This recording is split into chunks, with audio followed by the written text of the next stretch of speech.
You like that?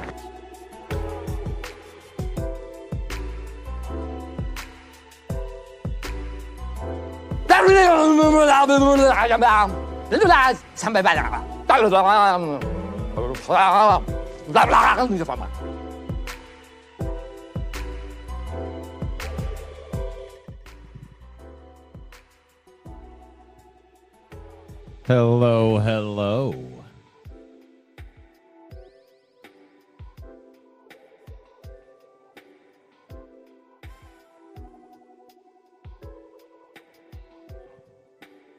Good morning, ladies and gentlemen. Welcome to the Villain Report.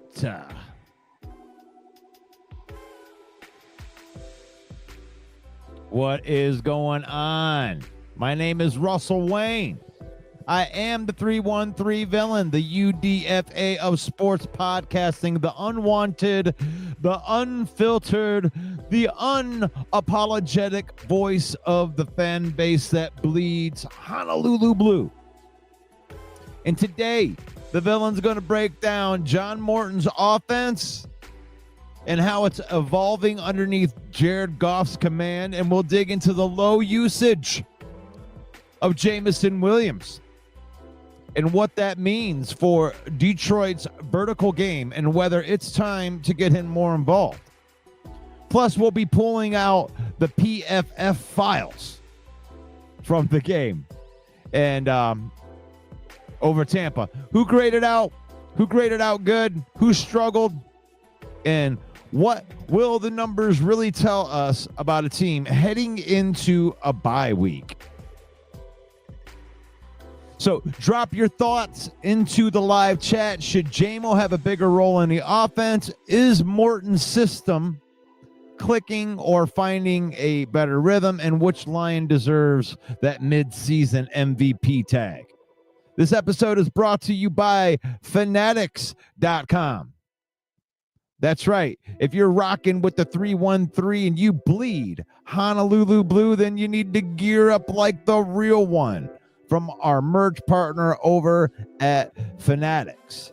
That's right. So here's what you do. You click that link in the description. Actually, it's the QR code right there. Just point your phone at that code and use the Villain code and save up to 25% off of your order. Every click supports the channel and the page and lets the world know that Detroit fans do it bigger and better. The Villain Squad don't do knockoffs. They do Fanatics. They do official. Get yours. The Villain Squad just crossed over 90,000. We are cruising our way up to 100,000 villains right there. Connect with us. If you're a fan of Detroit sports, then you need to be following me right there, the Villain. I'm just a fan with a microphone right there. And if you're a fan of Detroit sports, I'm on YouTube, Facebook, TikTok, Instagram, X, wherever you scroll, the Villain rolls right there. It's faith, family, and then football in that order. We use football. We don't let football use us. So, ooh, yeah, the Macho Man Randy Savage in full support of the UDFA, yeah, of sports podcasting, yeah.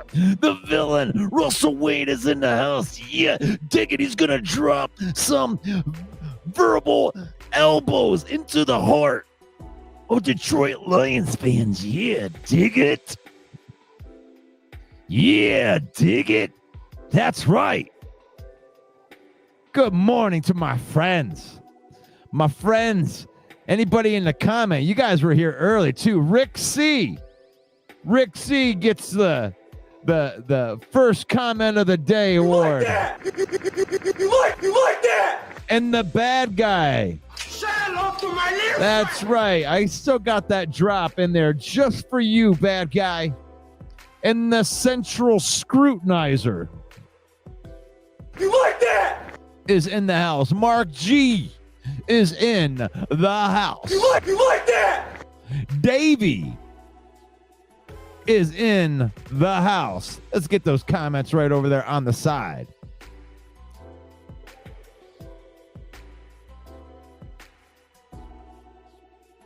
That's right. I'm looking at some of the stuff on the Central side. Steve! You like that? Of course you say nobody's happy in Green Bay. Jamo's happy in Detroit unless he doesn't like winning. Let's see who else we got in here. Tyler's in the house. You just made the list. That's right. John Dorn's in the house. You just made the list. Welcome back from your witness protection yesterday. At least you're in here. And congratulations to your Fool's Gold Packers team barely beating Jacoby Brissett. Jacoby Brissett having a career day against that Swiss cheese Packers defense. And you squeaked by and you beat a bad team in the Arizona Cardinals. Congratulations. John shows up today. But it's now the bye week. Now the Lions get to just sit back and relax and enjoy the view. And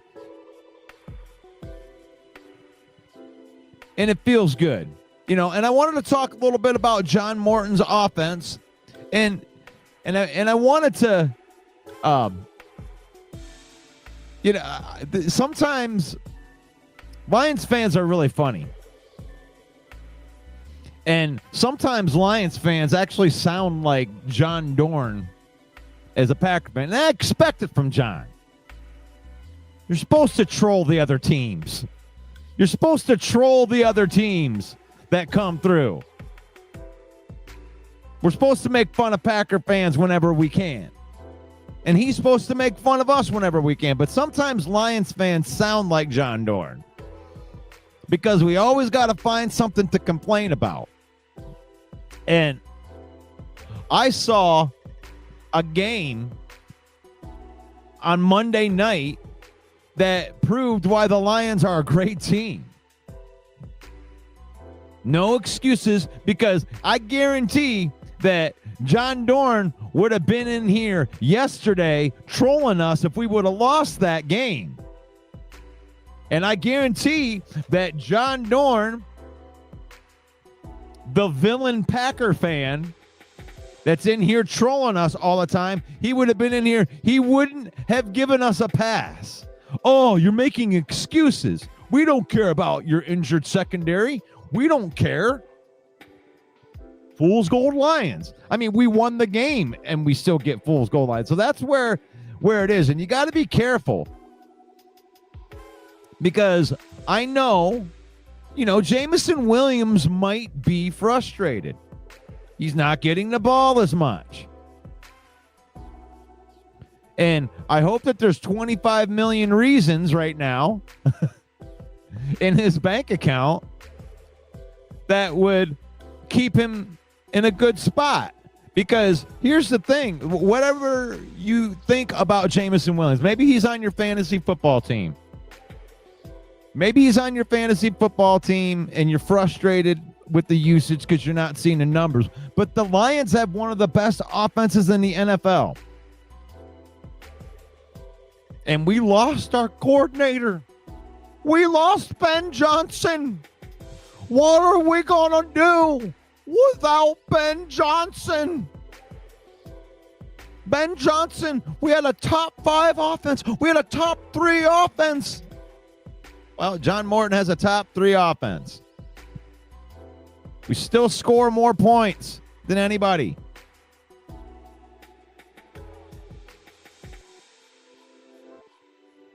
So I want everybody to pump the brakes on when you say misusage. We're not throwing the ball downfield. Well, what I tell you about this Tampa Bay team, when you're running an offense, it's like running through quicksand. because they're different. They play they play different style of defense, because sometimes, you know, you're going for impact plays, and you're trying to get those you're being very aggressive, trying to affect the game in a turnover kind of way. That's the way that Green Bay plays. That's the way that the Lions play on defense. We want to force you into mistakes. We want the ball back. Tampa Bay doesn't really play. You just made the list. What's up? What's up there, Trim Reaper? When you're playing that aggressive style of defense, it's different than what like Tampa Bay plays. Tampa Bay works to make it hard. They work to make it hard. Like, actually, the way that the Lions play on the last series, where Tampa Bay was going down and trying to cut it to a one-score game. They had 10 minutes left in the fourth quarter, and it's just like they went to fourth down twice, and it's just like, here's a play, tackle, another play, tackle, time taken. The next thing you know, they're all the way down in the red zone, and they finally get to another fourth down, and we actually stopped them. But they took 10 minutes off of their own clock at the end because of the way that the Lions were playing defense at the end. And that's the way that Tampa Bay plays defense. It's just hard. It's almost like they're letting you get long stuff. I mean, if the Lions didn't have a couple of really big plays in that game, and that was really the difference, a couple of big plays by, you know, Gibbs, they were just sledgy. I call it sledgy. You know, in between the 20s, these guys are letting you rock and roll a little bit, you know, but you're taking time off the clock. They're tackling you. You're getting 5-6 yards. You know, they're stopping you with your run behind the chains. You know, Lions did have a couple of nice drives within that went right down. I like the first drive of the game. But Tampa Bay's got that sledgy kind of team. And I thought that they navigated it well. They played well on offense, and, you know, they had a couple mistakes in there, but that's expected. Tampa Bay does that to people. But John Morton, to me, in my opinion, John Morton has been doing a great job. I love the play calling. I mean, he sets people up and then gets them. I was on here yesterday, and I'm talking about, you know, the system. The system that he put is clicking and finding a rhythm. They set up that Jahmyr Gibbs run. I put out my video yesterday, and they had that clicking. They forced Tampa Bay to bring guys down on the line of scrimmage. And I was rewatching the game in the replays, and I really got a chance to see them do that. They were blitzing cornerbacks to try to catch the Lions in the backfield with their running game. You're going with them sweeps, going to the outside, and they were handling it. But they set them up. They brought them up to the line of scrimmage. And then when they did that long touchdown run, you had two cornerbacks that came in to try to stop Jahmyr Gibbs from getting to the outside. And by the time they handed the ball off, Gibbs was already 5 yards down the field. Those two cornerbacks that blitzed were sitting in the backfield holding their junk. And Jahmyr Gibbs had one guy to beat. Did a little move. Next thing you know, he's running. Nobody's catching him. That was perfect. It's perfect play calling. He set him up. You have to be able to go through some of those shutdown plays. They're showing the exact same thing on every play. You know, the formations look exactly the same, and all of a sudden they hit you somewhere different. Oh, no, that's not a sweep this time.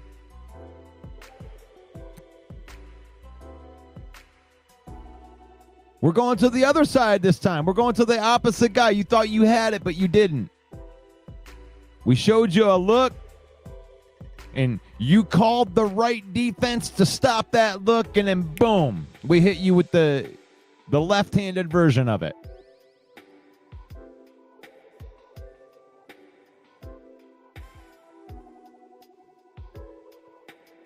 And when it comes down to the non-successes of anything that John Morton has called, it's usually a player error. I mean, John Morton, there was a nice play call in there to get Isaac Tesla a touchdown pass, and Goff just missed a throw. Goff just missed a throw. That should have been, I mean, Tesla won the route. And I'm telling you, this offense is a fine-tuned machine that's still not all the way together there. And think about that for a second. I mean, really let that sink in if you're feeling any kind of way about Jameson Williams. Oh, they're not getting Jameson Williams enough. John Morton's messing up. I mean, I know that narrative is out there, and it's my job to give you the villain's advocate. I gotta show you the other side. Here's what a lot of people are saying. And I understand you got a Ferrari parked in your garage. My Ferrari, man, I take it out every time I take it out for a spin. Look at the way it handles. Look at how fast it is. And Morton doesn't, he wants to check it out maybe once or twice a game, but he hasn't needed it. You got to understand that when you're handing the ball off to Gibbs, or you're using the short game out of the backfield with Gibbs and Montgomery, you got slot demons like Amon-Ra St. Brown and Sam Laporta. Throwing the ball closer to the line of scrimmage is the way higher percentage. And I know that's what John Morton's thinking. I want an offense that runs good. And I understand taking shots downfield all the time. But you know what hurts a defense more, or you know what hurts a good offense more than anything else, is having an offense like ours that can take 11 minutes off the clock and then still score a touchdown. That's harder to do than what people think. Because everybody loves the big over top play. Yay! Oh, he burned him. Look, he's running fast down the sidelines. He's going to score a touchdown. That's fun. It is fun to get one of those every once in a while. But you know what the villain likes? The villain likes those long 13-play, 91-yard drive. 7 passes and 6 runs. Just run that clock down and just and sludge your way down and then get in the end zone. How demoralizing that is for a defense if you've ever played football before. Because if you get hit with a 13-play, 11-minute drive, you know what that means? That means that you went to third down and you had chances to get off the field, most likely. And you got demoralized over and over and over again. Those are, any team can get burnt on a quick hit, the bomb.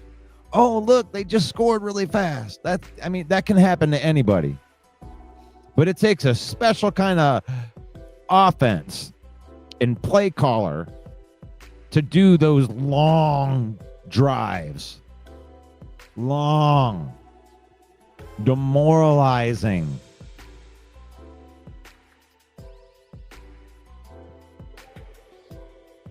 So I got PFF, all these, and I don't know if I'm going to keep PFF this year. I'm not sure. If I like PFF for the reason that it does grade offensive linemen and defensive linemen. But, I'm not sure that it really tells the whole story. It may back up your story, but going through these, but maybe I'll save, you know what? I'll probably save that for them, because what I wanted to do in here is make sure I want to get the Dan Campbell press conference and react to this press conference right here from yesterday. And yeah, let's do that. Let's go into the Dan Campbell stuff right here. For everybody that just popped on, I got a QR code up in the upper left-hand corner that takes you to fanatics.com and the Detroit Lions page. If you use that link, just know that you're helping this page out. You're helping this page. I am blue collar guy. I'm just a fan with a microphone, but you be supporting my page if you go and get some official merchandise from fanatics.com using that QR code in there. And I appreciate anybody that does that. So, PFF is opinion-based crap. I mean, if you guys don't want to do that, I won't even do these anymore. I just use it as a talking point and something as a something that I can make a theme of a show. But not too many people are digging on PFF all that much. And we'll see. We'll do that. But right here, let me get some of this music down a little bit right here. The background music. But here's Dan Campbell. I haven't even seen this yet, so we can react to this together.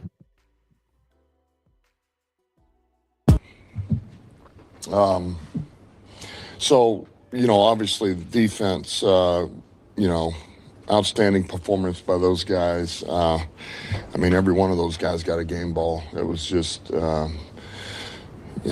top to bottom across that whole roster, those guys just did a really good job, man. I thought we were aggressive, went after the football, had a number of balls on the ground. So that's, it's paying big dividends, man, working at takeaways in practice, and it's showing up on the field, and guys are taking pride in it, and they're trying to be the next one to get one out. So, just outstanding performance. Offensively did what we had to do. Things we're going to clean up and easily correctable will be corrected. We got good guys in that room, and they're prideful, and we'll be better. And, I just kind of mentioned last night, man, I thought our coverage units did a really good job on special teams. So that was good. It was, and we're 5-2 at the bye. And when we come back, man, we got to continue to improve. We got to evolve and improve. And we're in a race to improve, quite frankly, with everybody else, particularly those in our division. Yeah, I totally agree with that. You're looking at that game. What's really the biggest surprise of the whole game is what he said right there. The biggest concern going into that game was the secondary. Baker Mayfield's one of the best quarterbacks in the NFL. And we had a damaged secondary.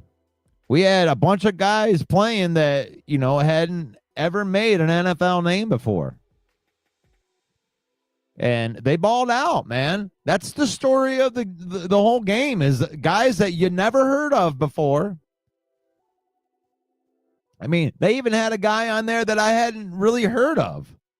I mean, I knew that we signed him, but you're looking at practice squad bodies. You're not putting a big stock into him. Not as just a fan, and they balled out. So yeah. Kudos to that the Legion of Whom. That seems to be the popular nickname for that. But let's keep going. Like, once the players out of here Wednesday, what's the bye week like for you, the coaching staff, and what's the fine line of kind of going through the tape and evaluating the first 7 games, but also maybe taking a step back, giving guys a chance to get away from it for a minute? What does that schedule look like for you guys? Yeah, I'm cutting the staff loose tonight, and but I gave them some things that I want to see, work at their leisure when they get back. I want just a couple of answers on a few things that I wanted them to look out for. But I think it's important that they get away. I do, man. This will be the last chance we get a little bit of time to, no different than the players. There's things I'm going to do. I'm going to continue to work through. I'll do some things at home. But some of that, the work's never done. So we keep going and where can we improve and get a little bit better in areas and set our players up in certain areas to have a little more success, across the board. So that'll be the bye. The bye. And what a very much needed bye right at the same time that we really needed a bye. Like out of all of the years that I remember we had some of those early buys. The early buys suck. Right there. It's a perfect buy right in the middle of the season. You're going into week 8 and you're getting this buy, and you're getting a chance to get guys, like even guys that are out there playing that you needed to get extra time. You were able to get Kirby Joseph an extra week now. That's how important those replacement players were. Is you got Kirby Joseph that's like on the verge of an injury.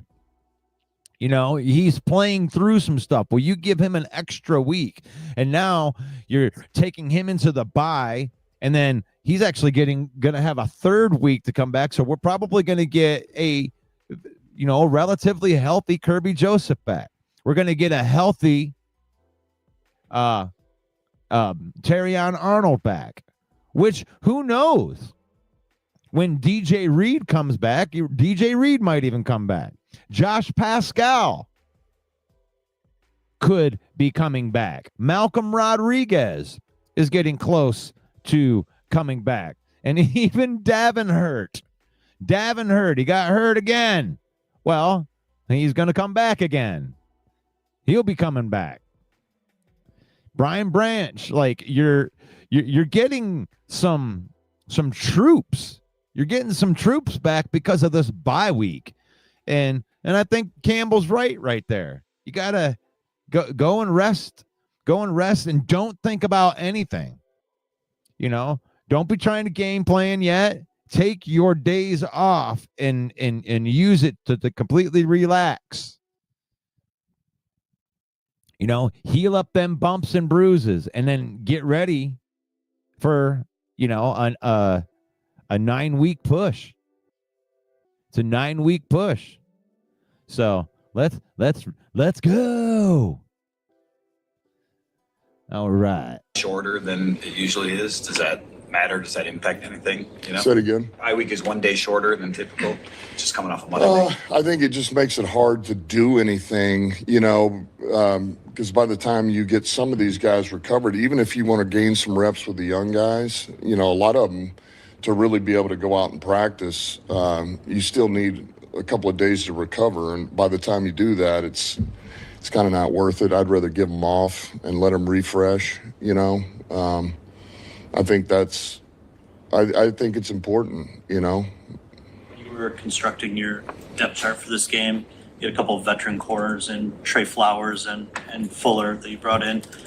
What was about Whiteside, what you saw in practice, maybe even going back to what you saw in camp, that you thought he was ready for this opportunity? Well, he'd been here and been in the system. That was a big part of it, is he understood our terminology, what we were looking at, how we were going to play certain leverages per the call. He'd been around FIP, the special teams, things of that nature. And so there was just more of a comfort level with a guy who's been here and really went through a whole training camp with us. We just felt like that was the right move.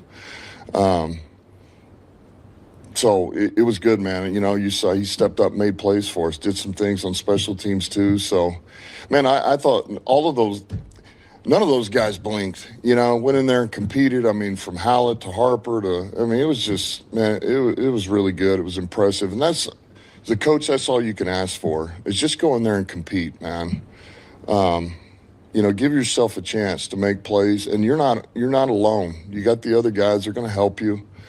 And they did that. You said after the game, it's not just. And I love that. The UDFA wins again. The hard worker. I love that story. Love that story. A guy that's been on the mark. And look at this. Look at this. Right here. And this is something else that you got to really consider. Like, nobody expected these replacement players. They thought that they were going to be a detriment. That Baker Mayfield's going to carve up this secondary. And like Central Scrutinizer says right here, Whiteside tracks the ball better than TA. Now, I don't know if that's true or not. But the thing is, the main thing is when TA leaves the field, that one thing is for sure is that Whiteside is at least on par with what TA was bringing.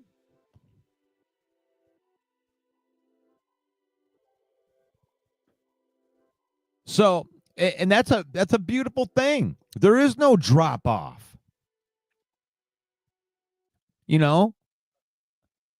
Arthur Mallet, that's what he was just saying. It's like these guys are professionals. And Dan Campbell's got these guys playing right. You expect Kirby Joseph to play right. That's why they're paying him $20 million a year. But if you want to be a good football team, the guys that don't make, the guys that make less than $1 million a year also need to play well. Everybody, he says it, right? Hey, we're going to use all of our practice squad guys. If you make any part of this team on the 53-man roster or the 16-man practice squad, you will have a role and you will be used sometime during the season. You only have so many troops. And that's part of the mix and match. Yeah, every team's got good players. Every team's got great players. We got a couple of guys on there that are uber talented. But how well do they work, and how well does roster number 51, 52, and 53 play in comparison to your 1, 2, and 3 on your roster? And that's the most encouraging thing right there from the win, is that, I may not agree with you with Whiteside being a better cornerback than TA, but I'll tell you that I will agree with the drop off ain't that much. TA may have a little more talent, but I think that Whiteside knows the defense better.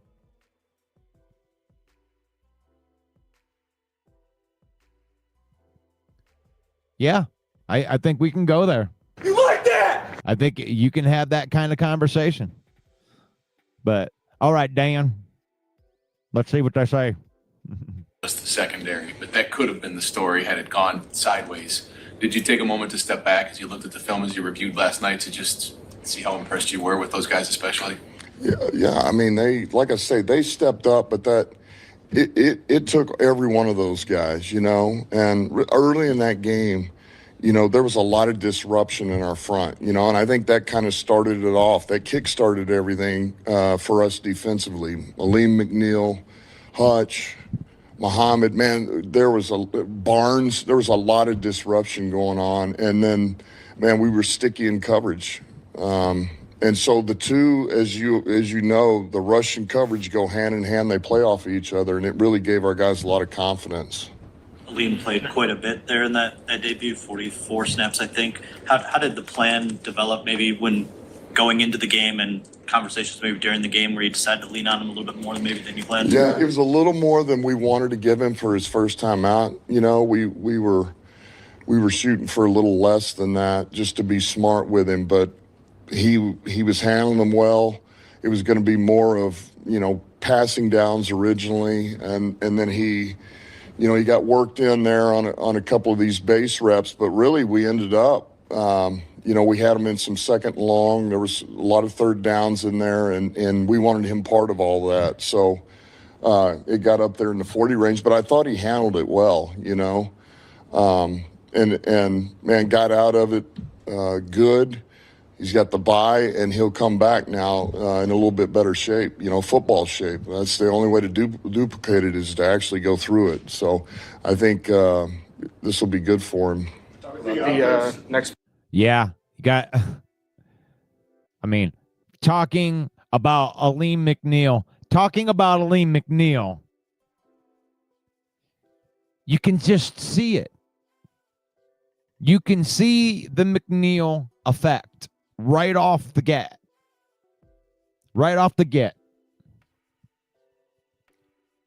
And it's like he plays defensive tackle. So for one, he was getting pressures. I don't know what his pressure count was in there. I didn't think he was going to play 44 snaps, but I think they were smart with his injury.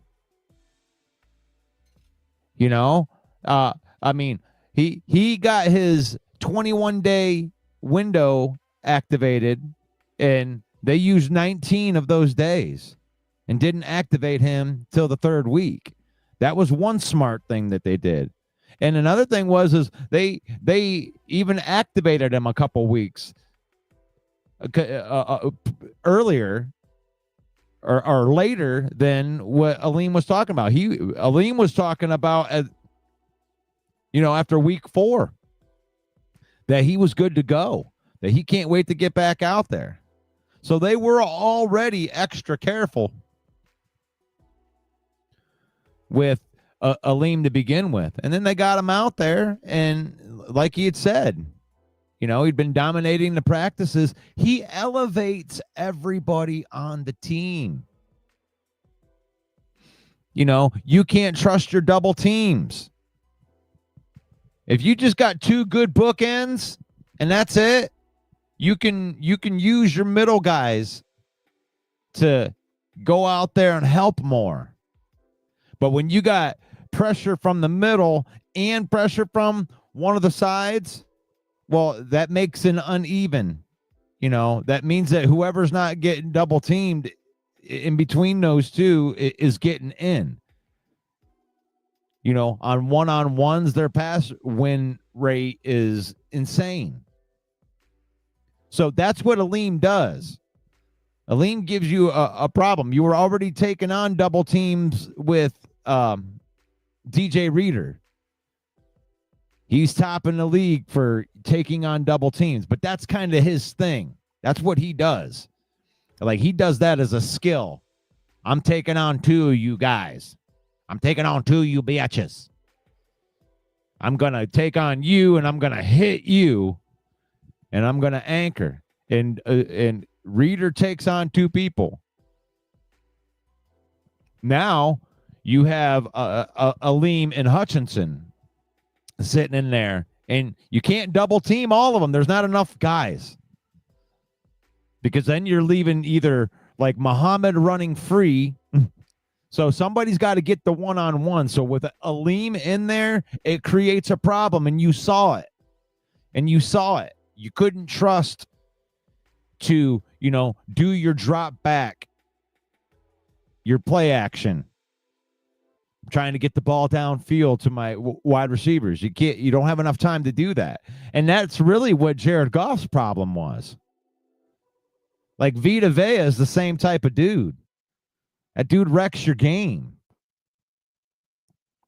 You just can't physically stop some of those guys. And Vita Vea is one of those guys. And now the Lions got a defensive line that does that. Aleem takes that defensive line from really good. They were really, really good up until this point. But Aleem McNeil takes the defensive line to a different level. Because now, now Tyleik Williams, who's been indoctrinated, was kind of forced to get out there early because of the injuries as a rookie. Now he's got some experience. So I love it, man. I love it. I love having Aleem McNeil back for absolute sure. Man up thing a lot. Obviously, it was something you guys had to do a lot last year. I'm curious, even though this is the vision that you built this team in, have you seen compounding returns on maybe guys being ready in situations like that? Like, do you think that guys are more well-equipped this year because your team had to do it last year, even though a lot of turnover and stuff like that? Or Well, I think we've always, and I go back to this, man, after the 21, man, we got hit on a bunch of stuff in 21, and I remember telling the staff, man, we'll never have another season where our guys aren't prepared to play. The next guys up, man, those guys have to be ready to play. And so we try to get them reps in practice. They're doing our stuff. Man, if you're here, whether you're on the vet squad, practice squad, you're a reserve on the roster, man, you are literally the next man up. And those reps are valuable. We look at those reps. We look at your practice reps. Even if it's from a card, we look at them, and we teach off of that. We want you doing our technique, unless it's somebody that we're playing it's a little different, and, hey, we need this look. But so we coach them like they are the next man up. We don't coach them like, well, you're not going to play. No, you literally are one play away. And I think people have figured this out. I hope they have by now. It's like, man, trust goes a long way here. And if you're somebody that you show up every day, man, and you're reliable, you're dependable, we know you're going to do the right thing, man, we'll take you to the game and we'll play you. The offense, obviously the touches fluctuated from player to player, week to week. What are the challenges that go into trying to get everybody the ball, but also and do you feel like you could maximize the skill players even more than you have through this first 6 weeks? Yeah, and I would say this. This is all we got to do is convert on a third down and then convert on another third down. We convert on a couple of these third downs. It either helps us for the next one, or we may not be in very many. We're back first, second down, back to first, second down, back to first. And so, man, we get a little bit better in third down. We tweak a couple of things. We set a couple of different players up. I think it's going to go a long way for us. And so, obviously, the more first downs, the more plays, then the more opportunities for everybody that we have. And yes, we can do a better job, and we will. What was the issue on third down yesterday? Was there anything? It was literally one thing here, one thing there. One guy here, one guy there, and it was, you got 10 guys doing the right thing, and one guy either gets beat or he's doing the wrong thing. And it really just we just kind of passed it around a little bit. And that it's all of us, literally. Man, I'm talking about myself, the coaches, all of us. But there again, it's correctable. It's easily correctable.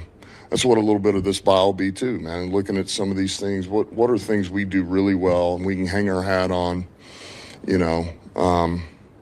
But yes. How did Decker come out of yesterday? He was a little frustrated in the locker room, but maybe it's what you said a couple weeks ago, where you're still giving us a winning performance, even if it's not exactly what you want. Yeah, I think, look, man, he's a perfectionist, you know. He's a prideful guy, and he wants to know he can play his best kind of football. And, you know, it can get frustrating when you know you're not 100%, you know. And so I understand what that is. But, and like I tell him, man, you help us, though. You elevate us. And, you know, I just appreciate the fact he's out there trying to get it done. And hopefully we can get it to calm down. And good news is I think there's still some strength in it. But, you know, the guy's a stud, man. He is. Hold up for the rest of the season? I mean, are you worried that it won't, or kind of what's Yeah, man, I hope so. You know, I hope so. I know he'll do everything he can to make it right and to be able to play. Just one last time. With just the picture of the NFC North and really across football, just the amount of teams that go in and now through 7 weeks with just like 2 or 1 losses. What do you make of the parity of excellence across the league this year? Yeah, it's there's a lot of teams. You know, there's a lot of good teams right now that are sitting kind of where we're at. But I love it because that's where November shakes everything out. That's where you begin to get the big separation, you know, and you'll begin to see it. Some will start dropping and some will continue to move up. And so, you know, this is where you can really set yourself up. December is with November. Because I think sometimes what happens, man, it's a long season. And, man, if you don't continue to get better, you stay the same, you know, you get passed up by some of these other teams, or, man, you get a little tired, you get a little fatigued, the players, the coaches, and then it costs you a loss here or there. And you just, man, you got to stay in it. You got to stay urgent. You got to stay focused on the details. You got to continue to put in the work. And you just can't brush anything off. You can't just throw it off to the side and say, we'll be okay. No, you got to look at everything. You got to clean up and correct everything, even after wins. Yeah, just wanted a little clarification because there was some confusion on both challenges. The first one, I know they can look at anything once they go under the hood, but were you challenging the process of the catch on that one? Yep. And then with the second one, I guess there wasn't really clarity on what you were challenging. Yeah, that was a bad challenge. That was just a total mess up on my part. That was me thinking that he was down at the fumble site, you know, and that's more grasping for straws. I shouldn't have done that. Yeah. So you were totally like, what the hell is he doing? You'd be correct. I mean, the KC play and everything that kind of the fallout from that. I mean, do you think in a long-term sense that what happened there, you know, may have a positive effect in the sense that, you know, they may take a closer look at these 50-50 calls, especially with you guys, and maybe, you know, reset. I mean, especially with that challenge, that double challenge, it seemed like at least they went through the process of kind of looking maybe further, whereas if that play didn't happen with the KC situation. Yeah, I don't know. I don't know, you know,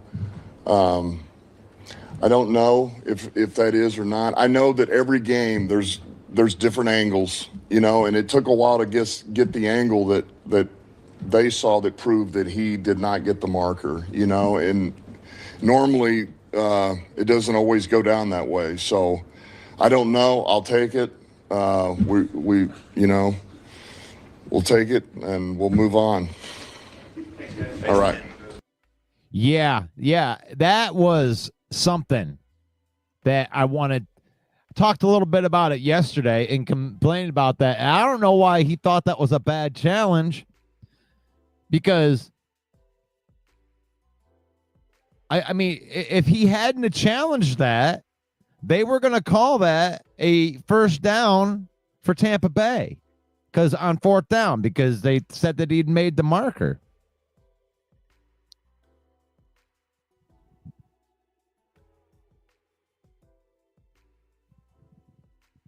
All right.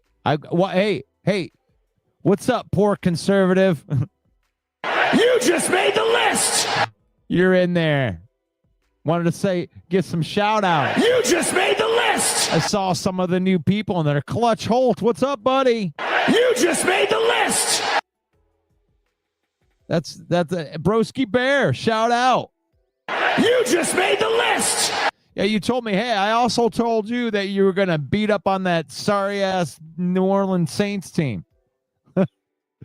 John Dorn saying 335-pound Sewell can run. Yes, he can. Hey, Penei Sewell is so badass that I think that it doesn't matter what position that he plays. Honestly, if he was going to be a tight end, I think he would be the greatest tight end of all time. I think if he wanted to be a defensive lineman, he'd probably be the greatest defensive lineman of all time. I mean, he might be the best athlete in the NFL. It's scary. It's scary. Could you imagine being, 190-pound defensive back running down the field, and you got to tackle Jahmyr Gibbs? For one thing, if that's awful, if you're trying to attack or trying to tackle Jahmyr Gibbs and you're one-on-one with him, that's just not a good position to be in by yourself.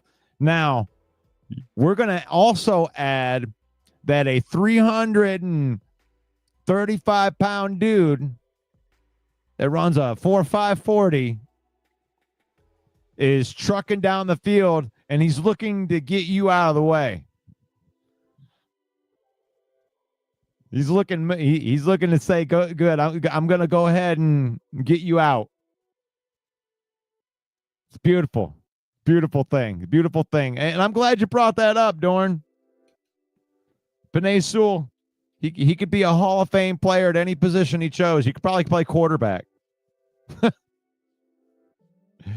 No, but the NFL, it was completely ridiculous the way they handled that last night. Dan Campbell, yeah, he called a BS challenge. He did. But you know what he did with that BS challenge that he lost? He forced the referees to go underneath the hood and look at it. And they're like, okay, now that we've looked at this thing, you lost the challenge. But when we were looking at it, we found out that he didn't make the line to gain. So it's Lions ball instead. So I don't know what you're talking about, Dan. I don't know when you say that you're sorry and it was a dumb challenge. It wasn't a dumb challenge. If you hadn't challenged, it would have been Tampa's Bay that had the ball.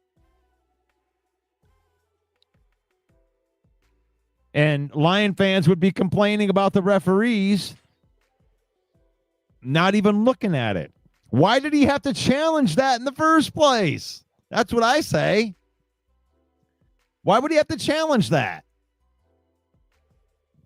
You know, what the hell is replay assistance for? It seems like replay assistance only is replay assistance sometimes. You can't look at a fourth down call real close just to make sure that he made it. You can't do that without Dan challenging.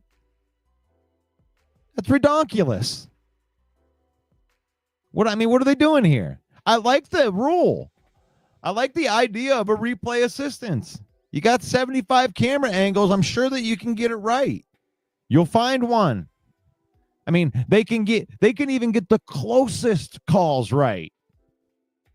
Like they did on Monday night. They got the closest call. I mean, don't tell me that he made the line to game when his knee was down. He didn't. He didn't make it. It was close. I mean, when you say it's a game of inches, it might have been a game of inch. But one thing was clear, that he did not make it. But it might have been an inch off. He almost made it.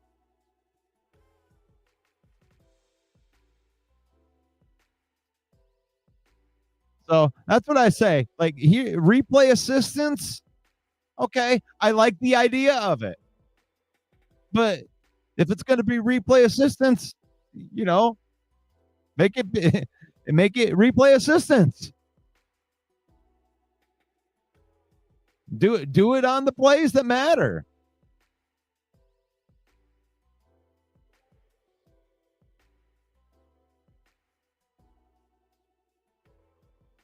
And here's Steven here with the Chiefs won fairly. And believe it or not, Steve, I agree with you.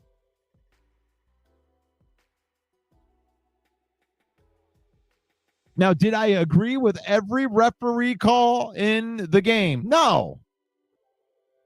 But cry me a river. I don't care. When there's plenty of plays that you can go look at from that Chiefs game that could have turned the game around. That had nothing to do with the referees.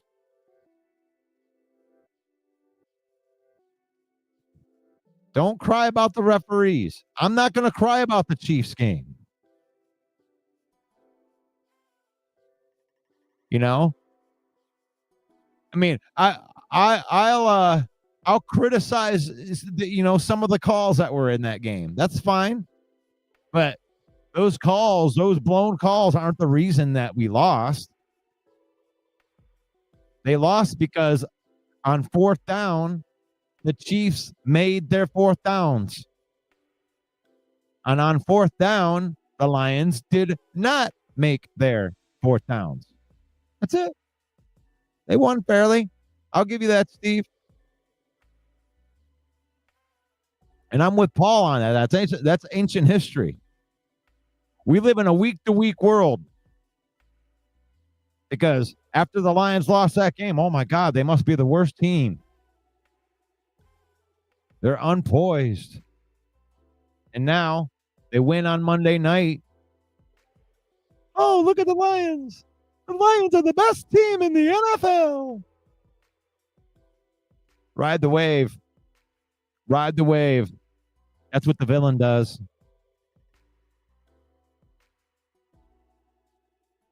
Because, I've questioned that thought in my mind. Like, what do you do? What do you do?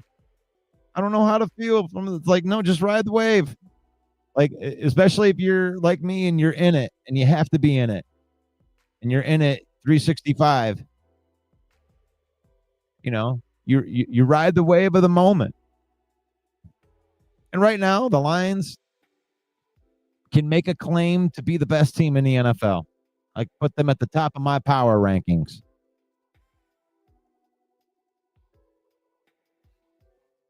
I think that they have better quality opponents when you look at their 5-2 record.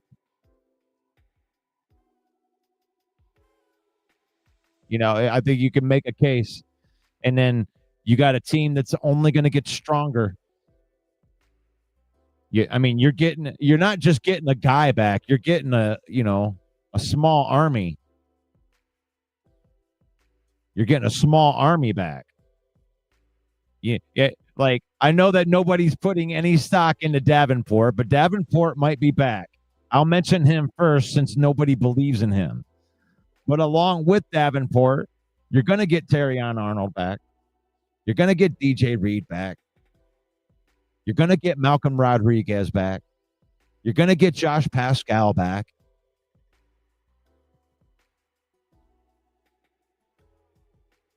You got Ali McNeil that's back. You got an extra 2 weeks of rest for guys like Kirby Joseph who have been on the fence for a little while. Let them get their injuries back. So you got some troops that are in here, and you're ready for this second half push.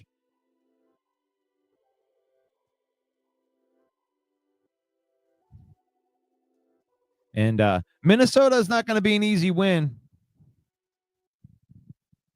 It won't be an easy win, but it might look like an easy win. Man, Broski, I love it, man. I love it. What's going on? Iron sharpens iron. This schedule is prepping us for the deep run. I like that. You like that? I definitely like that comment. Jason MC says, I have a flower delivery for Russell Mettler. Congratulations on a good game. All right. You like that? Full respect coming from a Viking fan. Broski thinks that Minnesota is going to be an easy win. I mean, I don't know, man. I mean, Carson Wentz is definitely, not the best quarterback in the world, but you still got that good defense over there. They can give you problems. But Jared Goff does seem to have the kryptonite to Brian Flores. And that's not just Brian Flores in the Vikings. That's Brian Flores down from Miami. Brian Flores don't like to run into Jared Goff, no matter who his team is. So that's well documented. And it is what it is, Sometimes you got the kryptonite. Even Verlander had some guys that could hit him when he was in his heyday. Ooh, man, I dropping a tiger. That's a tiger one. Throwing it in there. Division games are always a dogfight. Yeah, and it's been a long time since the Vikings have beaten the Lions. I don't even know how long it goes back. Couple years. I think I was at the last game that the Vikings beat the Lions. And it was in Minnesota, and I saw your awesome stadium in Minneapolis.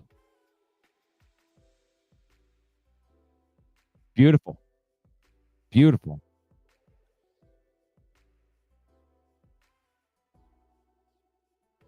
No easy games in the NFL. You can't sleep on any team. That's smart. You just made the list. That is smart right there. Well, as promised, I know I told you that I was going to get into some of these PFF grades, and we'll do that before I take off on out of here. I'll give you an extra few minutes here. We can spend the 15 or so minutes on this. So I'm looking right here. Are you guys seeing that? No, you are not. Let me add that to the stage right here. So I know that I'm not a believer in PFF, but let's just see if it backs up what we're saying here. Really, offensively, not too many great grades right there. But obviously, Penei Sewell, he's the best tackle in football. He's the highest grade one, the 89.6. Jahmyr Gibbs, obviously, he's going to be good. Amon-Ra St. Brown. Taylor Decker. Check out Taylor Decker having a good game. And I know that he's battling that injury. And then our rookie, another good game from the rookie. Tate Ratledge, Graham Glasgow having a good game. Christian Mahogany having a good game. I love seeing offensive linemen, all of our offensive linemen right there at the top right there. That is so encouraging. From that game, what a great battle. What a great battle of, their defensive line versus our offensive line. And that's what it really takes to be able to do anything against that Tampa Bay defense. So defensively, wow. Tyrus Wheat, 94.7. The dude only played 8 snaps. That's encouraging. Practice squad coming in. Being disruptive. He had 8 pass rushing snaps and had a grade of 93.1. Woo! One thing I love about PFF, I'm reacting to this. I didn't know any of this. I didn't go and look at anybody's podcast talking about PFF. I had no idea. So I'm reacting and seeing this for the first time. Nick Whiteside, 40 snaps, 83.9 grade, 84.3 coverage. That is really good. Jack Campbell, I'm telling you, The Villain's call was first team All-Pro for Jack Campbell, and he keeps not disappointing. 69 snaps, 83.4 grade. He's getting better at everything. Last year, the weakness was his coverage. You know, he's always been an excellent tackler and a run defender. But that is a complete player. Look at that all the way across. Run defense, tackling, pass rush, all in the green. What a great player. Aiden Hutchinson had a great game, according to PFF. DJ Reader. Wow, the defense. Oh, dang. Even at 55, Eric Hallett, you know, the strong safety had a low grade, and that's not even that awful. You know, when you get into the 40s, Rocky Yasin didn't have that good of a game. But Whiteside sure did. They found themselves a cornerback right there. He's a real guy, Nick Whiteside. So there's some PFF grades.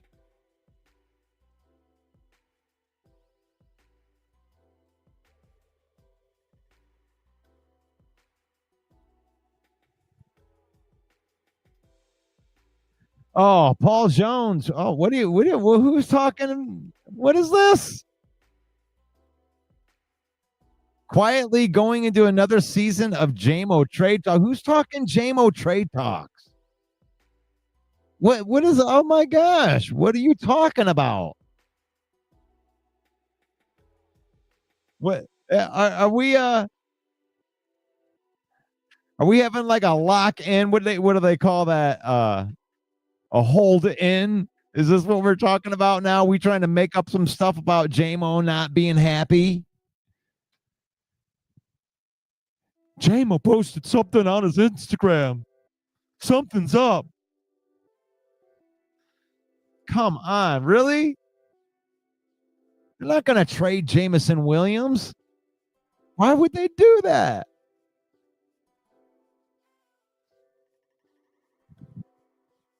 I'm a cause and effect kind of guy.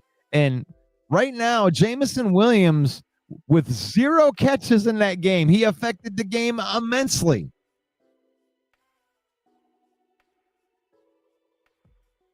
They just paid Jameson Williams. They have him here until like 2029.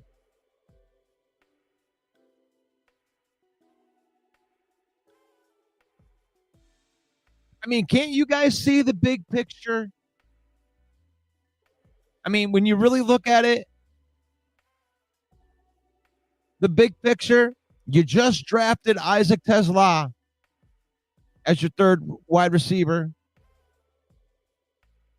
And, you know, and keep your eye on Lovett, the other wide receiver, as the punt returner going forward when Khalif Raymond moves on. But when you're looking at, you just drafted Tesla and Lovett, you just signed Jamo to an extension, you already have Amon-Ra St. Brown, you have a core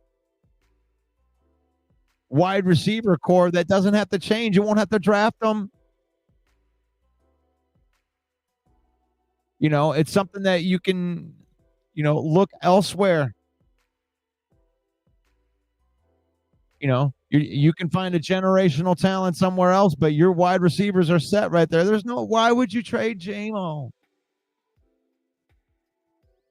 Only way that I would trade Jamo, Paul. Oh, this is 90. Ooh, I feel like I'm in the big time now, Paul. The 97-1 talking about it. I comment on that. Really, people are talking about Jamo post. The trade talks.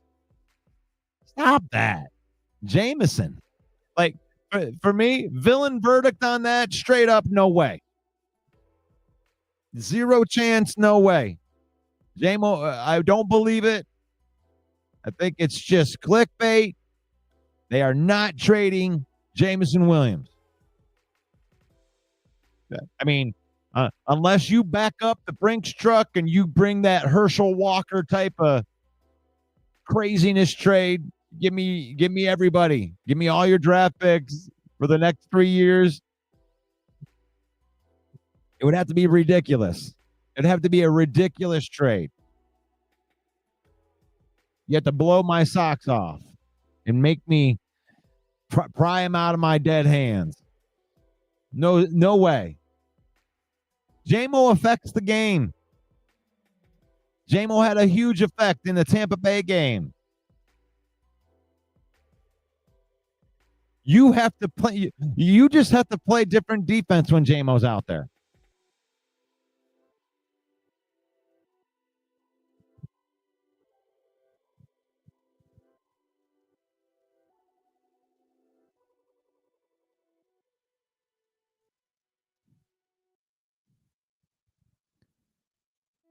Yeah, Jameson Williams. There's no way. You'd have to blow me away. He affects the game. Jameson Williams affects the game even when he doesn't catch passes. Why do you think the middle of the field was open so much for Amon Ra to do his thing? You have to change the way you play defense to play against Jameson Williams.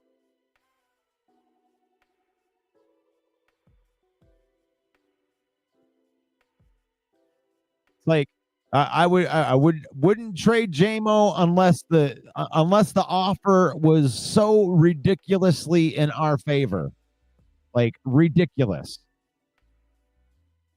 Multiple ones, multiple twos, and the player back. You know, he's game changer. He's a game changer. He opens up your whole defense.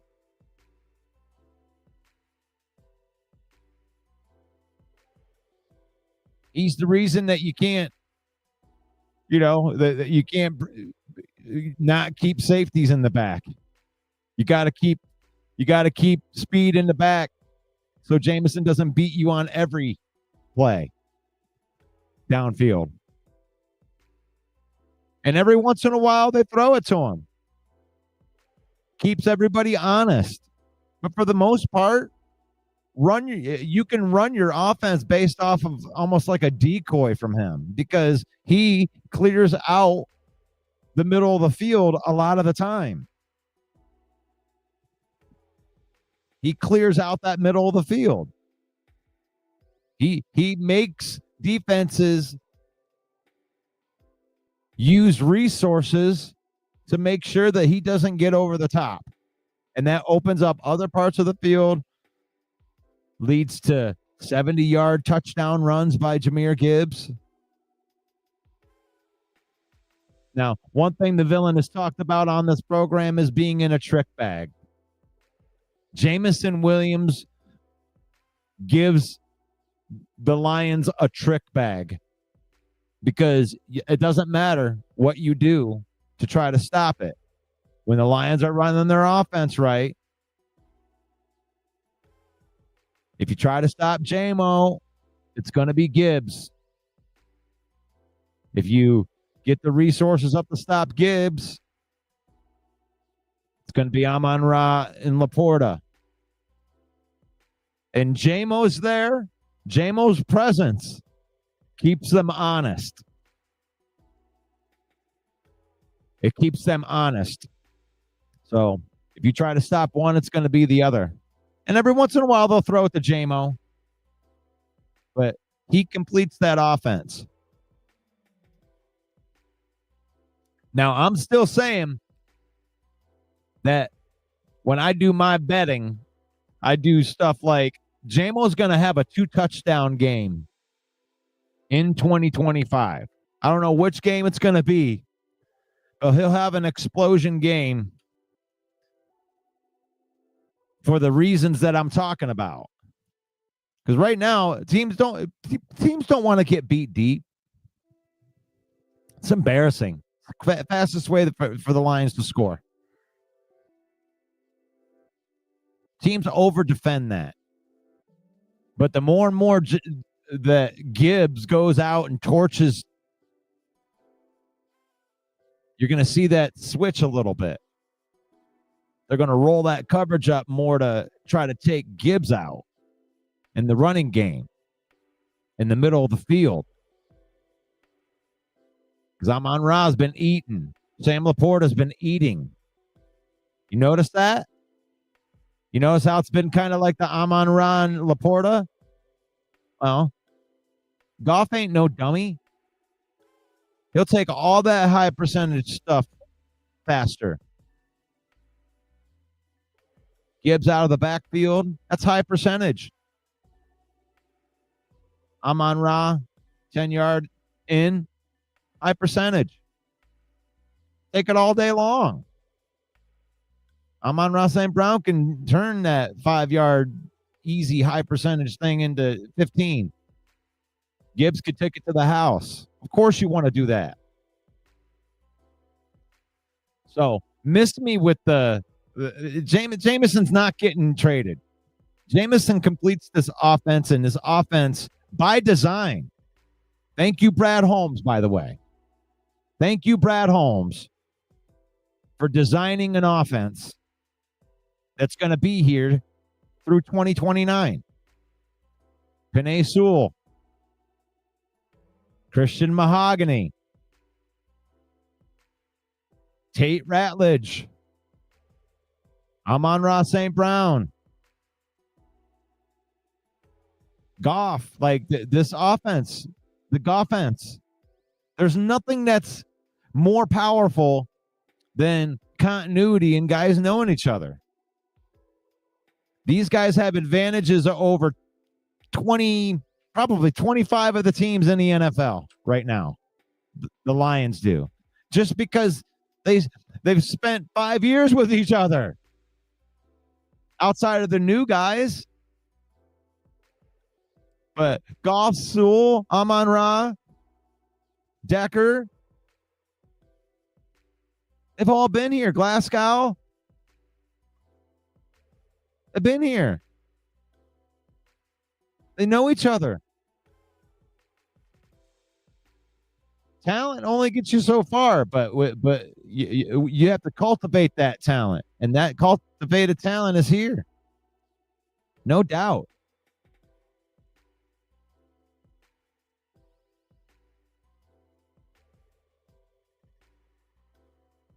I'd like to thank everybody for watching today's program of the 313 Villain Squad, the UDFA of sports podcasting. I'd like to invite you to like the page, to follow the page, whether it's on YouTube, Facebook. You can even find it on Instagram at 313 Villain Squad. If you're a fan of Detroit sports, connect with us. We'd love to see you. Just crossed over 90,000. Help us storm the castle of 100,000. That's going to be a nice moment. 100,000 people following the Villain Squad. Detroit sports, the UDFA of sports podcasting. It's faith, family, and then football. In that order. We use football. Don't let football change you. Use football. Don't let football use you. Oh, yeah, the Macho Man Randy Savage right here. Yeah, got the 313 Villain Squad here. The UDFA of sports podcasting. Yeah, the Macho Man's getting ready. Gonna take a break. Little vacation for the Macho Man right here. Get ready for the Minnesota Vikings. Yeah, I'm going in there. The bye week, get all rested up. Yeah, and then the Macho Man's gonna drop the elbow into the heart of the Vikings. 1, 2, 3. Yeah, take it.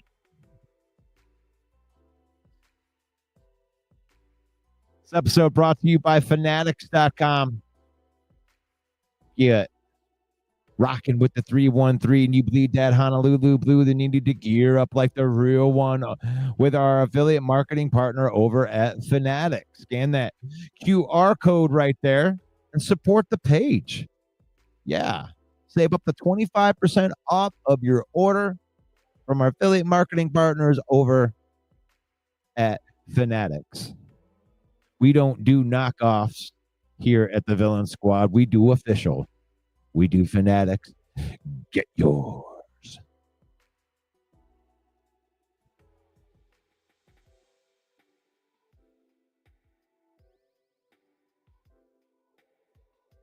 Thank you so much for being part of the show. May the Lord bless you. May the Lord keep you. May the Lord shine his face upon you until we meet again in Jesus' name. Amen. And when do we meet again? Well, that'll be tomorrow morning at 10 a.m. for the Lion Villain Report. God bless you guys. Peace out.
You like that?